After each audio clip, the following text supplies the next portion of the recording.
ഹരി ഓം. Divine vlogs വിത്ത് ഇന്ദുവിലേക്ക് ഏവർക്കും സ്വാഗതം. എല്ലാവർക്കും എൻ്റെ നമസ്കാരം. ഇന്ന് നമുക്ക് ദേവി മാഹാത്മ്യത്തിലെ കവചസ്തോത്രം പാരായണം ചെയ്യാം. ഓം അസ്യ ശ്രീ ദേവി കവചസ്തോത്ര മഹാമന്ത്രസ്യ ബ്രഹ്മാ ഋഷി അനുഷ്ഠുപ്ഛന്ദ മഹാലക്ഷ്മീർദേവതാ ഹ്രാം ബീജം ഹ്രീം ശക്തി ഹ്രൂം കീലകം ശ്രീ മഹാലക്ഷ്മീ പ്രസാദസിദ്ധ്യർത്ഥേ ജപേ വിനിയോഗഃ. ധ്യാനം സൗവർണാം ഭുജമധ്യഗാം ത്രിനയനാം സൗദാമിനീ സന്നിഭാം ശംഖം ചക്രവരാഭയം ച ദധതീം ഇന്ദോ കലാം ബിഭ്രതീം ഗ്രൈവേയാം ഗദഹാരകുണ്ഡലധരാം ആഖണ്ഡലാദ്യൈ സ്തുതാം ധ്യായേദ്വിന്ധ്യനിവാസിനീം ശശിമുഖീം പാർശ്വസ്ഥപഞ്ചാനനാം വാണീപതേർവരവിമോഹിത ദുഷ്ടദൈത്യദർപ്പാഹിദഷ്ടമനുജാരി കുലാഹിതാനി തത്ശൃംഗമധ്യനടനേന വിഹന്യമാനാ രക്ഷാം കരോതു മമ സാ ത്രിപുരാധിവാസാം ശംഖാസി ചാപശരഭിന്നകരാം ത്രിനേത്രാം തിഗ്മേതരാം ശുകലയാ വിലസത്കിരീടാം സിംഹസ്ഥിതാം സസുരസിദ്ധനുതാം ച ദുർഗാം ദൂർവാനിഭാം ദുരിതവർഗഹരാം നമാമി. മാർക്കണ്ഡേയ ഉവാച യദ്ഗുഹ്യം പരമം ലോകേ സർവരക്ഷാകരം നൃണാം യന്ന കസ്യചിദാഖ്യാതം തന്മേ ബ്രൂഹി പിതാമഹ. ബ്രഹ്മോവാച അസ്തി ഗുഹ്യതമം വിപ്ര സർവഭൂതോപകാരകം ദേവ്യാസ്തു കവചം പുണ്യം തച്ഛൃണുഷ്വ മഹാമുനി. പ്രഥമം ശൈലപുത്രീതി ദ്വിതീയം ബ്രഹ്മചാരിണി തൃതീയം ചന്ദ്രഖണ്ഡേതി കൂഷ്മാണ്ഡേതി ചതുർത്ഥകം പഞ്ചമം സ്കന്ദമാതേതി ഷഷ്ടം കാത്യായനീതി ച സപ്തമം കാളരാത്രീതി മഹാഗൗരീതി ചാഷ്ടമം നവമം സിദ്ധിദാ പ്രോക്താ നവദുർഗാ പ്രകീർത്തിതാ ഉക്താനി നാമാനി ബ്രഹ്മണൈവ മഹാത്മനാ അഗ്നിനാ ദഹ്യമാനസ്തോ ശത്രുമധ്യഗതോ രണേ വിഷമേ ദുർഗമേ ചൈവ ഭയാർത്താ ശരണം ഗതാ ന തേഷാം ജായതേ കിഞ്ചിത് അശുഭം രണസങ്കടേ നാപദം തസ്യ പശ്യാമി ശോകദുഃഖഭയം നഹി യേസ്തു ഭക്ത്യാ സ്മൃതാ നൂനം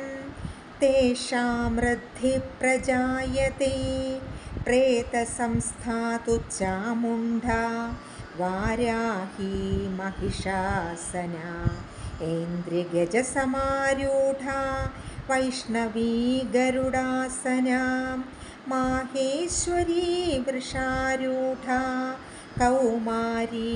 ശിഖിവാഹന ബ്രാഹ്മീ ഹംസസമാരൂഢാ സർവാഭരണഭൂഷിതാ നാനാഭരണശോഭാഢ്യാ നാനാരത്നോപശോഭിതാം ദൃശ്യന്തേ രഥമാരൂഢാ ദേവ്യഃ കോപസമന്വിതാം ശംഖം ചക്രം ഗദാം ശക്തിം ഹലം ച മുസലായുധം ഖേടകം തോമരം ചൈവ പരശും പാശമേവ ച കുന്തായുധം ത്രിശൂലം ച ശാർങ്ഗായുധമനുത്തമം ദൈത്യാനാം ദേഹനാശായ ഭക്താനാമഭയായ ച ധാരയന്ത്യായുധാനീഥം ദേവാനാം ച ഹിതായ വൈ. മഹാബലേ മഹോത്സാഹേ മഹാഭയവിനാശിനി ത്രാഹി മാം ദേവി ദുഷ്പ്രേക്ഷ്യേ ശത്രുണാം ഭയവർദ്ധിനി. പ്രാച്യാം രക്ഷതു മാമൈന്ദ്രീ ആഗ്നേയാമഗ്നിദേവതാ ദക്ഷിണേ ചൈവ വാരാഹി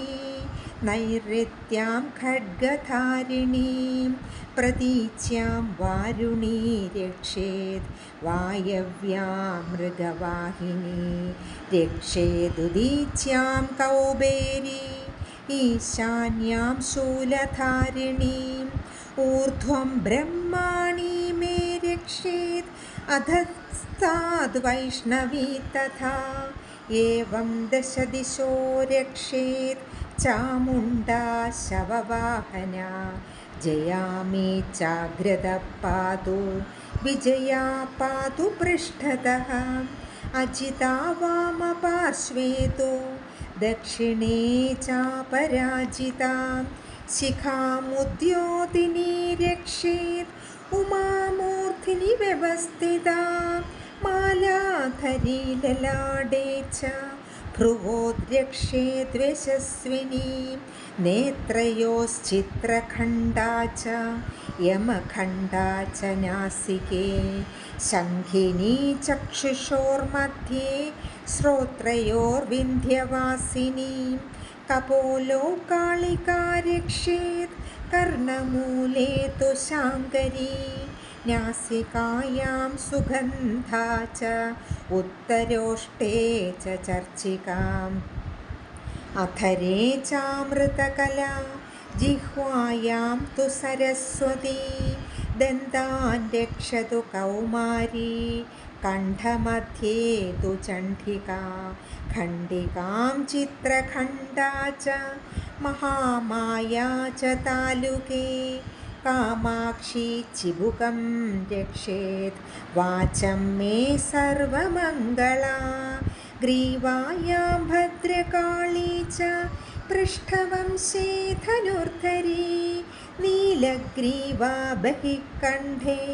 നളികാം നളകൂബരീ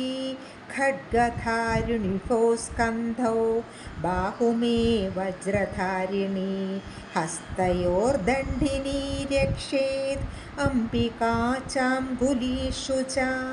നഖാൻ ശൂലേശ്വരീ രക്ഷേത് കക്ഷൗ രക്ഷേൻ നളേശ്വരീ സ്തനോ രക്ഷേൻ മഹാലക്ഷ്മീ മനഃശോകവിനാശിനി ഹൃദയം ലളിതാദേവി ഉദരം ശൂലധാരിണി നാഭിം ച കാമിനി രക്ഷേത് ഗുഹ്യം ഗുഹ്യേശ്വരി തഥാ ഭൂതനാഥാ ച മേഢ്രം മേ ഗുദം महिषवाहिनी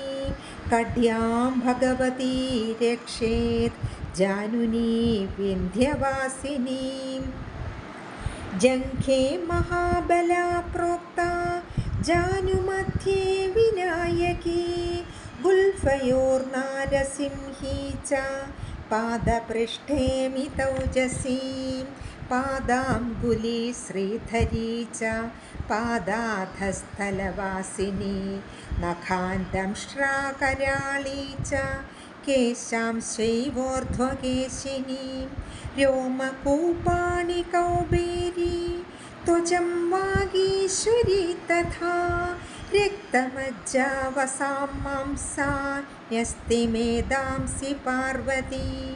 आन्द्राणि कालरात्री तु पित्तं च मकुडेश्वरी पद्मावती पद्मकोशे कफे चूडामणिस्तथा ज्वालामुखी नखज्वालाम् अभेद्या सर्वसन्दिशो शुक्रं ब्रह्माणि मे रक्षेत् छायां छत्रेश्वरी तथा अहङ्कारं मनोबुद्धिं रक्षेन्मे धर्मचारिणी प्राणापानौ तथा व्यानं समानो दानमेव च यशः कीर्तिं च लक्ष्मीं च सदा रक्षतु चक्रिणी गोत्रमिन्द्राणि मे रक्षेत् पशून् मे रक्ष चण्डिके पुत्रान् रक्षेन्महालक्ष्मीं भार्यां रक्षतु भैरवी मार्गं क्षेमकरी रक्षेत् विजया सर्वकास्थिता रक्षाहीनं तु यस्थानं वर्जितं कवचेन तु तत्सर्वं रक्ष मे देवी जयन्ती पापनाशिनी पदमेकं न गच्छेत्तु यदिच्छेत् शुभमात्मनः कवचेनावृतो नित्यं यत्र यत्र हि गच्छति तत्र तत्रार्थलाभश्च विजयः सार्वकामिकः यं यं चिन्तयते कामं तं तमाप्नोति निश्चितं परमैश्वर्यमतुलं प्राप्स्यते भूतले पुमान् निर्भयो जायते मर्त्य संग्रामेष्वपराजितः त्रैलोक्ये तु भवेत् पूज्य कवचेनावृतः पुमान् इदं तु देव्या कवचं देवानामपि दुर्लभम् यः पठेत् प्रयतो नित्यं त्रिसन्ध्यं श्रद्धयान्विता दैवी कला भवेत् तस्य त्रैलोक्ये चापराजितः जीवेद्वर्षशतं साग्र्यम् अपमृत्युविवर्जितः नश्यन्ति व्याधयः सर्वे लूता विस्फोटकादयः स्थावरं जङ्गमं चापि कृत्रिमं चापि यद्विषम् आभिचाराणि सर्वाणि मन्त्रयन्त्राणि भूतले भूचराख्यचराश्चैव जलजाश्चौपदेशिकाः सहजा कुलजा माला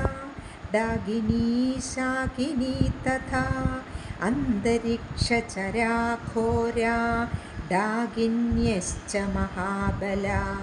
ग्रहभूतपिशाचाश्च यक्षगन्धर्वराक्षसा ब्रह्मराक्षसवेताळा कूष्माण्डा भैरवादयः नश्यन्ति दर्शनात् तस्य कवचे हृदि संस्थिते मानोन्नतिर्भवेद्राज्ञा तेजो वृद्धिकरं परं यशसा वर्धते सोऽपि कीर्तिमण्डितभूतले जपेत् सप्तशतीं चण्डीं कृत्वा तु कवचं पुरा यावद्भूमण्डलं तिष्ठेत् सशैलवनकाननं तावत्तिष्ठति मेदिन्यां सन्तति पुत्रपौत्रिकी देहान्ते परमं स्थानं यत्सुरैरपि दुर्लभं प्राप्नोति पुरुषो नित्यं महामाया प्रसादतः इति कवचम् इति नवाङ्गं समाप्तम्। ॐ नमः चण्डिकायै। हरि ओम्।